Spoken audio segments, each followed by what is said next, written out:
High student, BSc in microbiology এই subject নিয়ে আলোচনা হবে।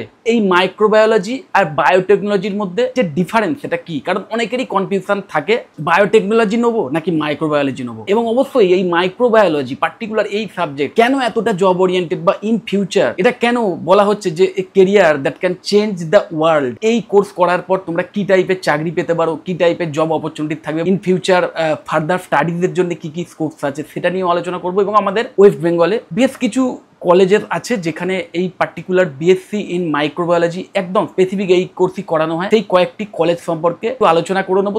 এবার microbiology versus biotechnology, what's the difference, যা ডিফারেন্সটা বোঝার চেষ্টা করো। তুমি যদি ইঞ্জিনিয়ারিংয়ের লাইন দিয়ে ভাবতে যাও তাহলে ইঞ্জিনিয়ারিং ফিল্ডের যে কোনো অ্যাপ্লিকেশান, যে কোনো টেকনোলজি সেটা কিন্তু ফিজিক্সের ল ওয়াইজই হয়। তো সেই ফিজিক্স যদি মাইক্রোবায়োলজি হয় তাহলে ইঞ্জিনিয়ারিং হচ্ছে বায়োটেকনোলজি।